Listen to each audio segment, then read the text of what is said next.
welcome everyone to this Interact online lesson.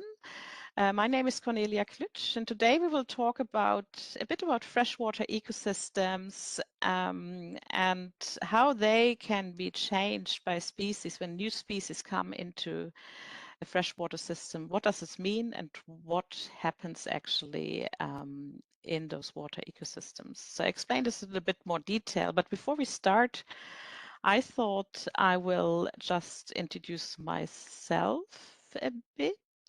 And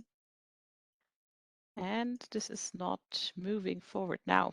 Okay, so I'm a biologist and I work as a scientist at a biological station called Svanhoft, which is found at the very northern eastern tip of Norway.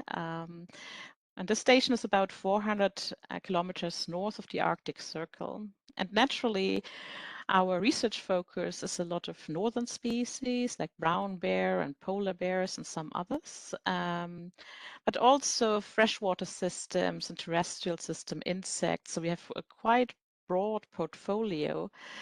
And this is also because there's a lot of climate change happening. So a lot of these ecosystems we are dealing with have actually experienced quite a few changes right now. And we are interested to find out what's happening there, why is this happening, can we predict what will happen in the future?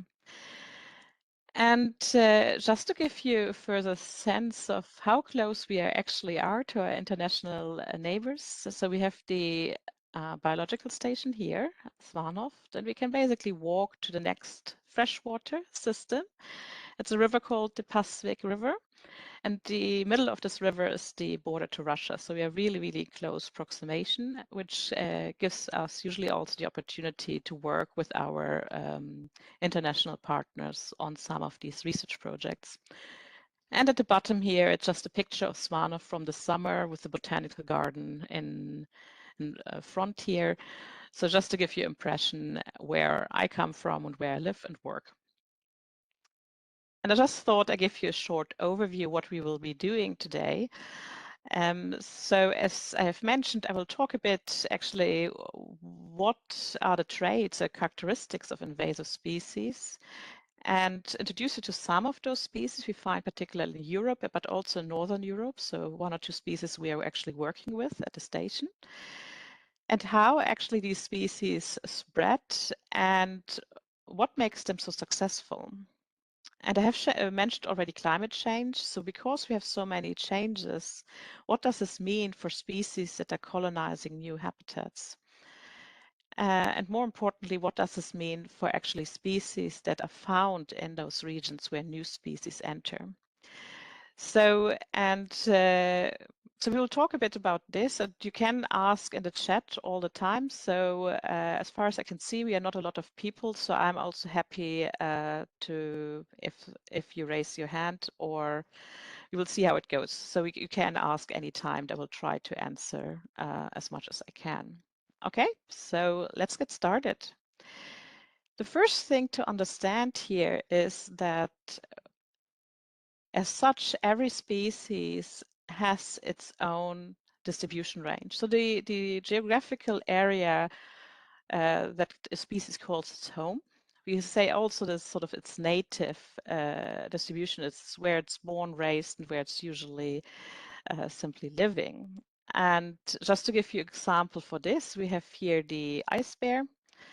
And its native, its original distribution range is this green highlighted area, which is Greenland, northern parts of northern Canada and northern Russia.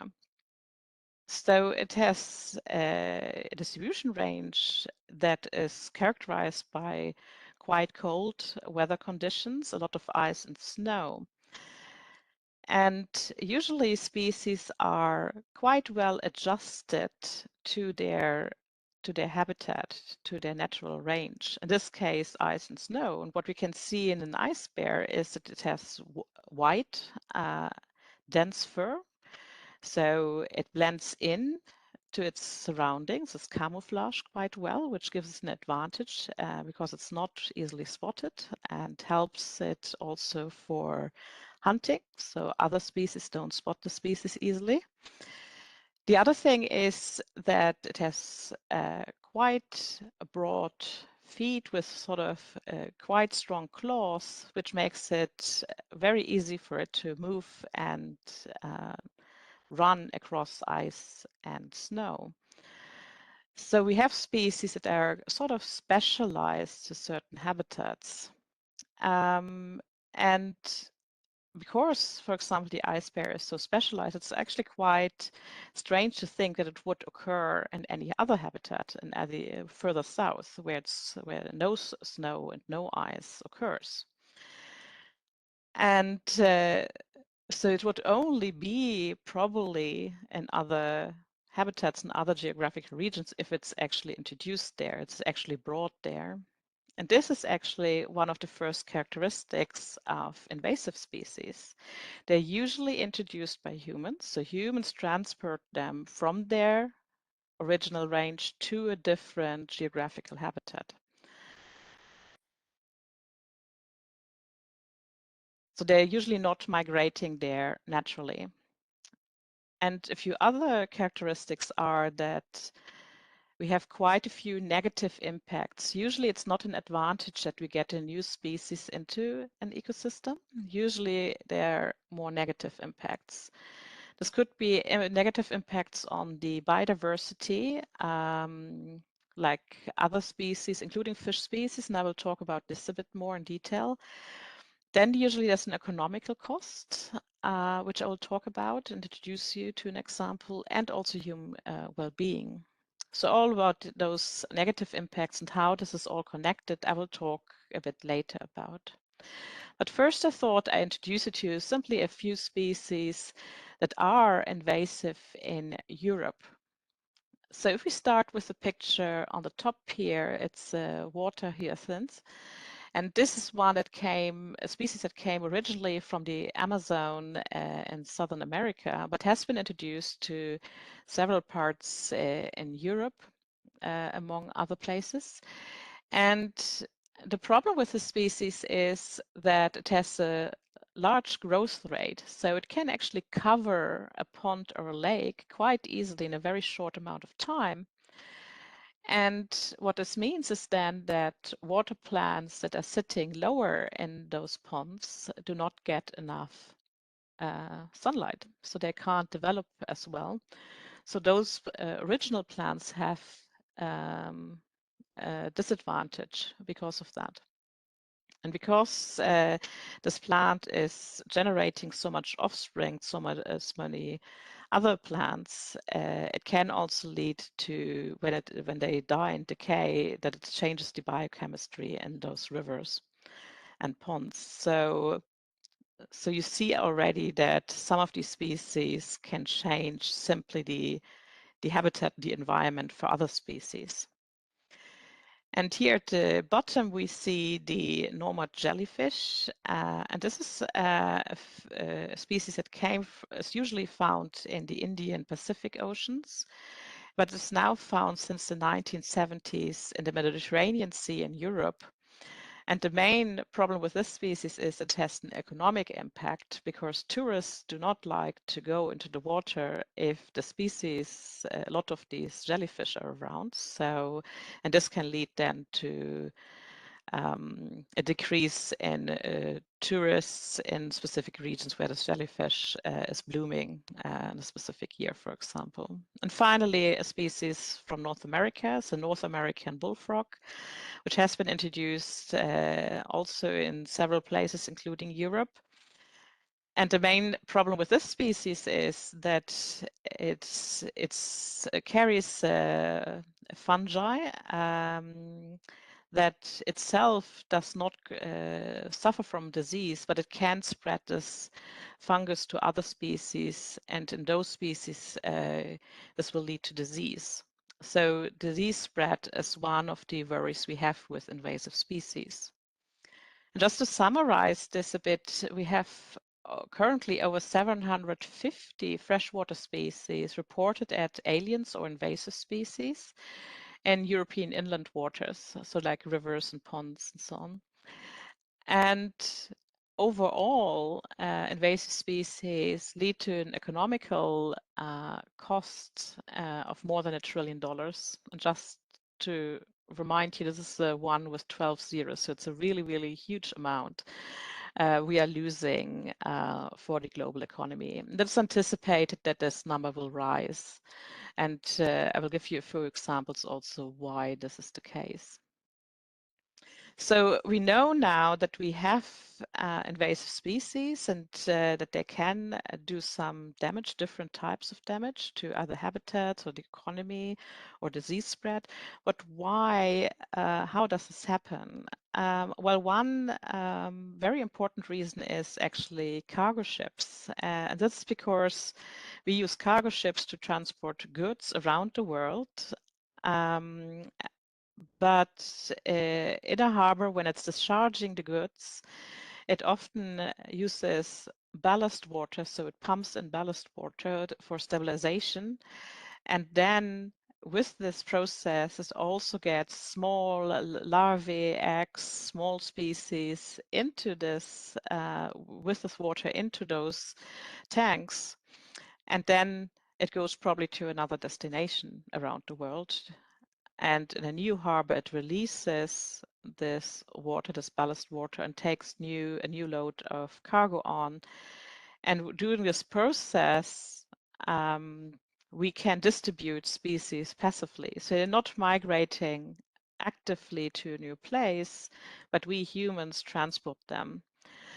And this has happened for several species, here shown on the right-hand side, the zebra mussel, the sea walnut, and the European green crab, all taken to new destinations in the world by cargo ships.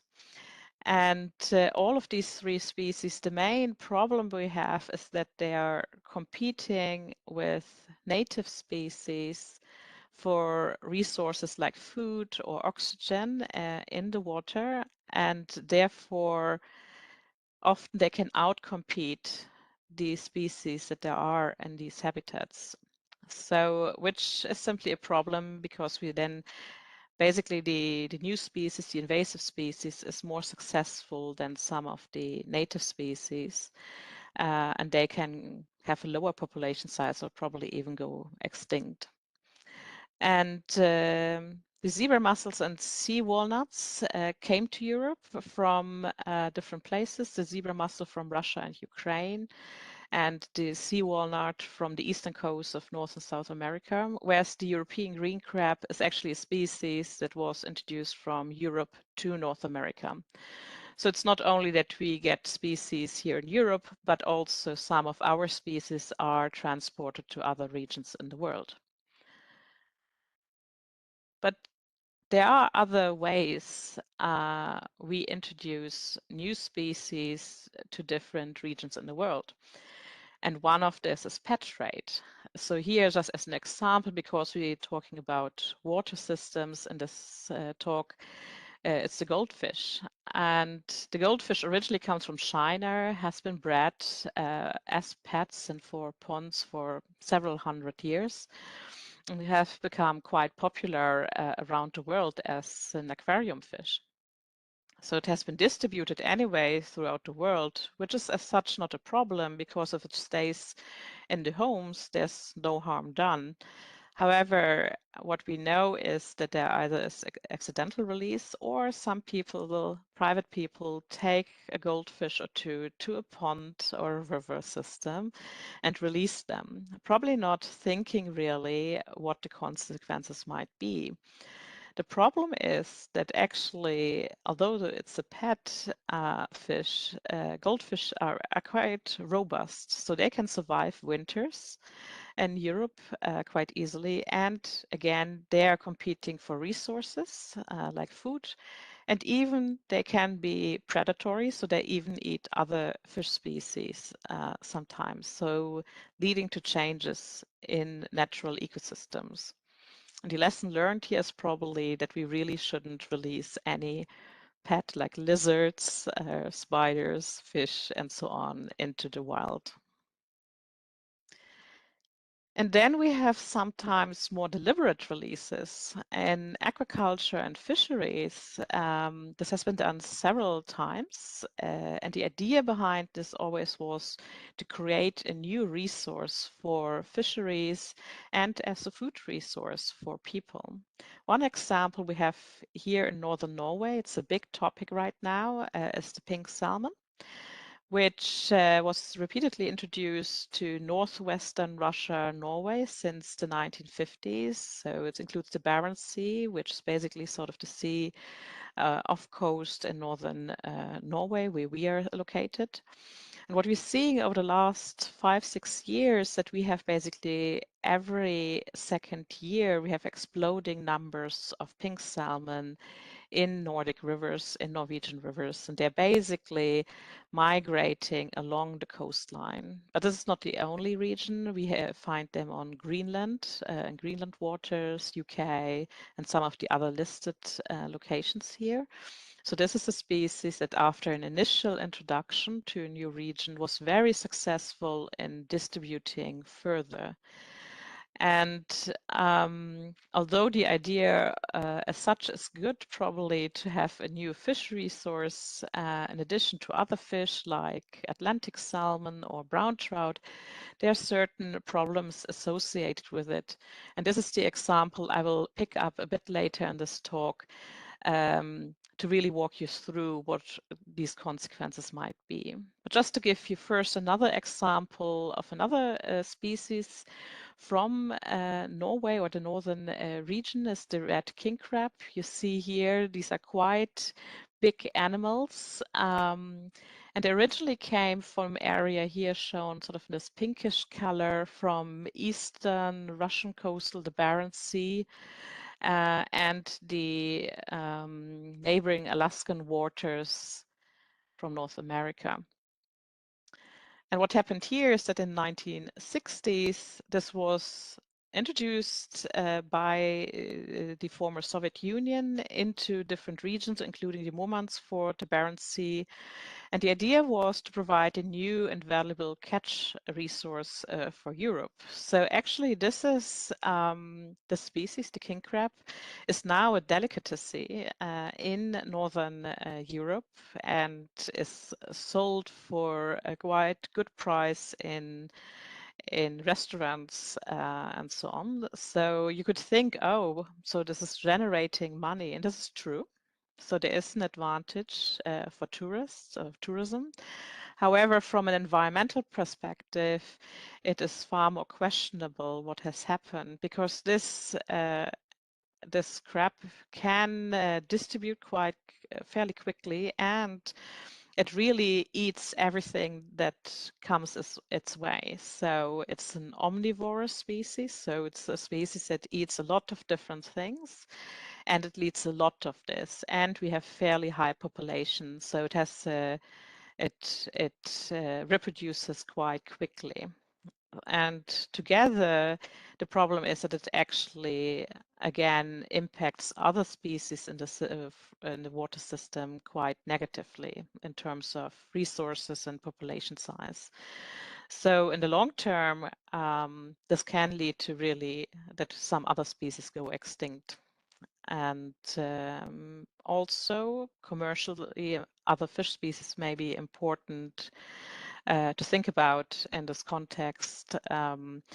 Yeah, because this king crab is quite eating aggressively whatever comes its way. So even though you have sometimes an advantage economically, from an ecological perspective, the price may be actually quite high if something like this happens. Then we have probably other good intentions. So we use actually some species as pest control. And one of these species, or a group of species, you see them here, there are quite a number of species shown here, is the Asian ladybird. And as the name suggests, it comes from Asia, from China and Japan, and has been introduced to Europe and North America. we originally have ladybirds in Europe and North America, but the idea was if we have more species of this ladybird, we can use them as a pest control species to control other insect species. For example, aphids, that's one of the species that's shown here on this picture below.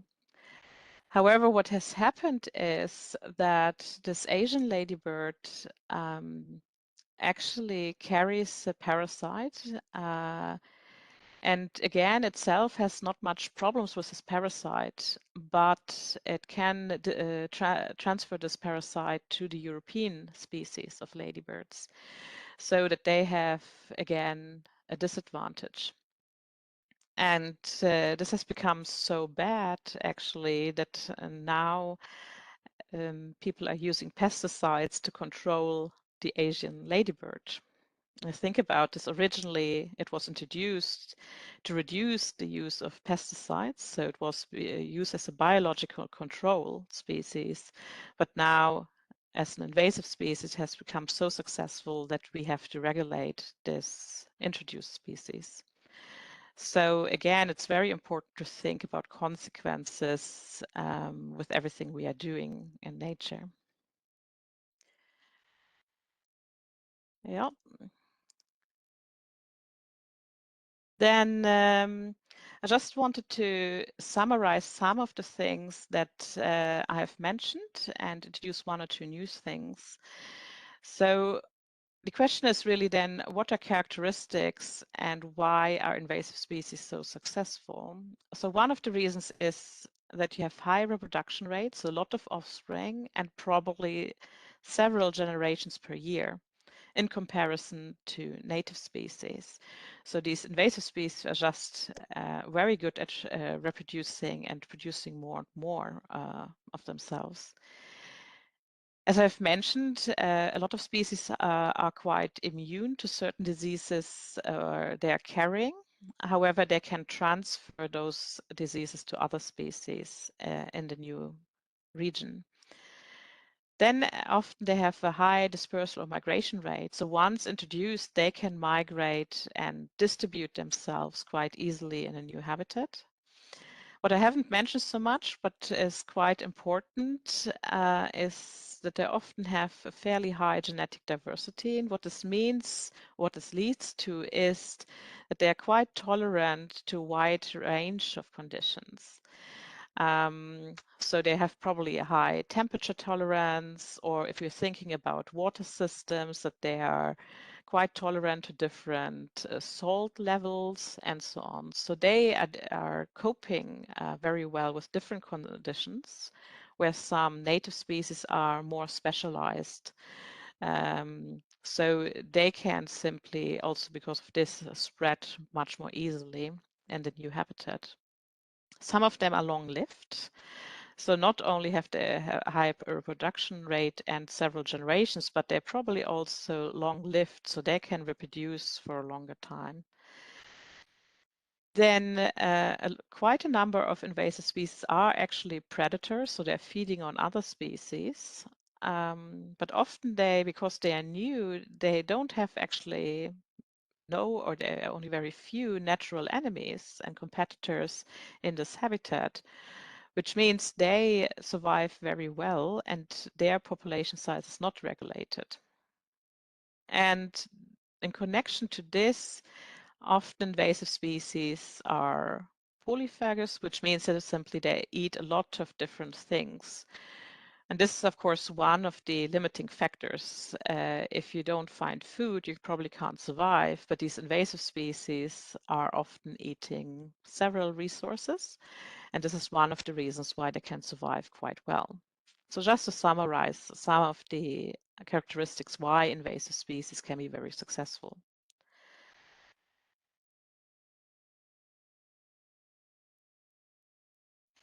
The other part of this is that we have to look also at the ecosystem or habitat new species are introduced to. And usually there are certain characteristics which makes it more likely that invasive species can establish themselves in a new habitat. And one of them is if the climate is quite similar to the original habitat where the invasive species comes from. The absence of predators in a new habitat, they probably don't find or they don't have natural predators, or the low diversity of native species. For example, in Arctic and subarctic regions, we have a fairly low species diversity in comparison to tropical environments, for example. So which may be an advantage for an invasive species simply to find sort of conditions where it can establish itself. And in connection to this, disturbed habitats where the native species are struggling may give rise to an opportunity to a new species to establish itself. And I mentioned at the beginning that we work a bit on climate change also, because it's one of the things that is changing quite rapidly. So this is Fennoscandia up here, and Norway, or the station is up here. And so this is in total a region where changes occur quite fast now, faster than in more southern regions. And climate change has, of course, one main characteristic: the temperature are rising, especially in regions closer to the poles.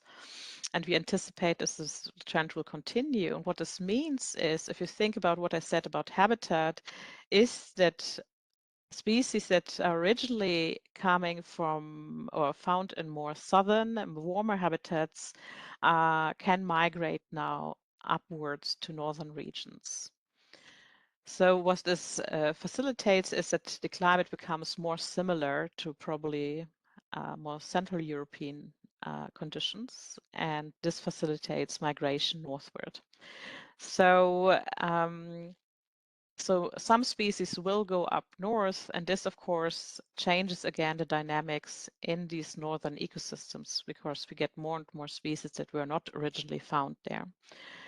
And in the long term, this actually does not necessarily lead to a higher biodiversity, but actually to a lower biodiversity, to a lower number of species, because these new species may outcompete some of these native species, original species found in those regions. And now we're coming to one of the examples that I wanted to walk you through to really give you a concrete example what can happen if we have an invasive species in terms of biological changes, but also economic changes and how this can impact us as humans in the end. So we go back to the pink salmon example, which is an invasive species in northern Norway, for example. And this species has certain characteristics that makes it compete or makes it very successful to compete with native species. So for example, it has in breeding seasons has quite an aggressive behavior, so it can chase away native species like Atlantic salmon and brown trout, which we have in rivers here in Norway. And this can lead, of course, to less offspring in the native species, and this leads to destabilization of the populations of those species.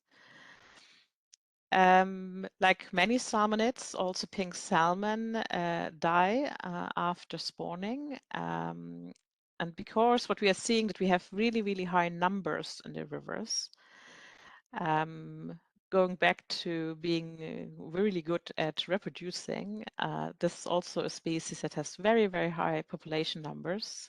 And what happens is if those pink salmon die, is that the decaying carcasses may lead to biochemistry changes in the rivers.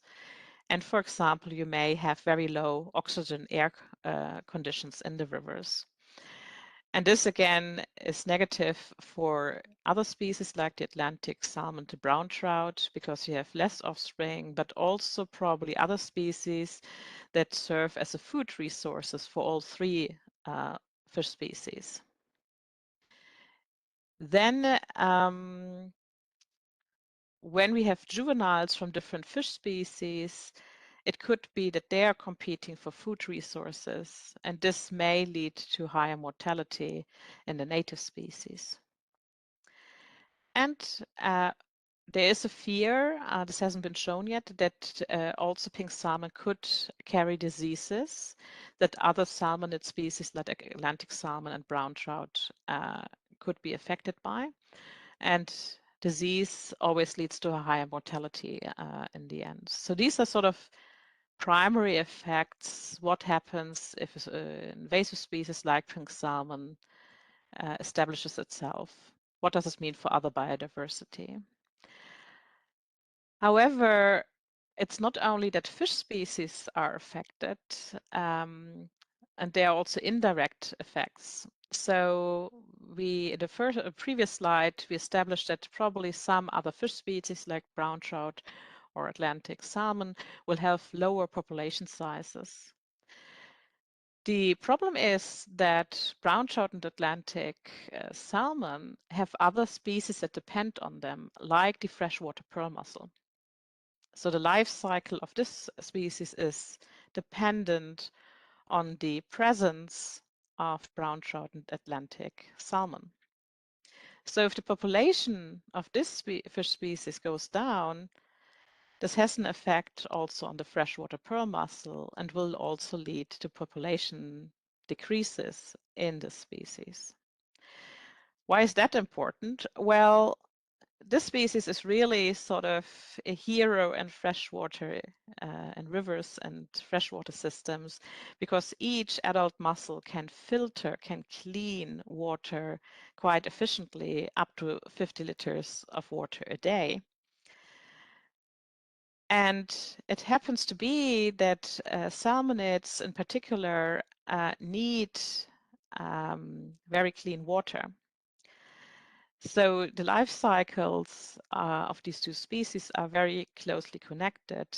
And so we have secondary effects that other species, other biodiversity in the river is also affected by an invasive species. And for us, it's sometimes very hard, even for a scientist, to really predict what will happen in the system. And this is definitely an area of active research.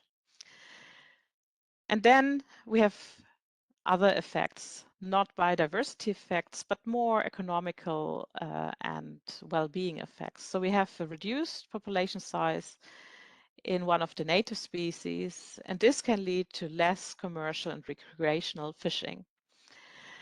This can mean that there's less income for local businesses because there are less tourists that come for fishing, for example. This is actually something that we encounter here, because we have tourists specifically coming for a sort of angling holiday. So hotels, restaurants, gas stations, and so on, they may have less income, which of course affects the local economy. We may have also less income from fishing licenses. Sometimes part of these fishing licenses, the money that is collected through this is actually used for restoration purposes of habitats. So also there maybe be less money in the system. And for the local population, for the local human population, it may mean that they can't fish as much for their own food intake.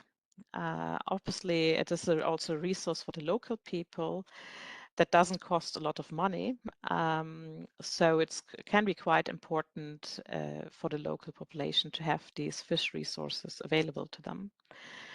And with this example, you see simply that there are different levels that are affected, from a biodiversity, direct biodiversity, to other species, which is really an ecosystem problem then, and then to economic and human well-being consequences of invasive species. And this is just one example. If you remember back to the beginning of the talk when I said just in European freshwater systems we have more than 750 invasive species, you can imagine that around the world this really becomes a problem. And again, we need to we need to know more about what's happening with these interactions in the systems. And I would like to just finish this presentation with sort of a little thing what actually all of us can do ourselves privately. Going back to the goldfish example, do not release any exotic animals or plants into the wild is actually really important because so many households have now exotic animals and plants. Then along the same lines, think about what you take home from holiday destinations. So also this is a problem that I think people simply do not think about this much, but there are consequences of this behavior. Then when it comes to angling or other recreational outdoor activities, always inform yourself about local practices. So for example, if you go out angling and you happen to catch one of these invasive fish species, there are programs in different areas in place that say you should not throw the invasive fish species back. So even if it's not your target species, you should actually keep that fish to lower actually the population size of the invasive species. And then from a plant perspective, I have put one picture here. So a few years back, there were like little pouches of wildflower seed mixes distributed, for example, with sort of cereals. So I knew this more from North America, where I've lived for a while. But the problem with those is we actually don't know where the seeds come from. So you shouldn't use any flower mixes you don't know the origin of. It's much better to go to a local nursery to find the right flowers for your region, to help, for example, pollinators like bees. So again, the intention was good here, but sometimes we don't really know what's in there. So just to give you a few ideas what you can do. And with this, I thank you for your attention, and I'm happy to answer any questions.